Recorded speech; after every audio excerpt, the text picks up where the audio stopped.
Pumunta sa mga Pinoy. Tumulis sila na, ubaya lang yung mga kakita na nagsising. Ilan na may global study nila. So, tayo yung global study, not just technical studies.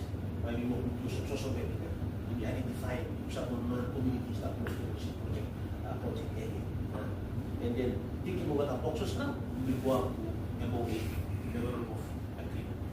Once an MOA is done, progress ka MOA now, yes, when you start giving a talk now, something also, for benefits, access, kind of something. Now we know it, we are not at that stage. And time na yung lima natin, may ibok na.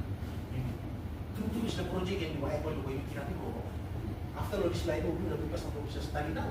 But after we have produced the report, the pre-feasibility report, the number of conclusion, yes, this project is viable for the province. And we can set up yung motor.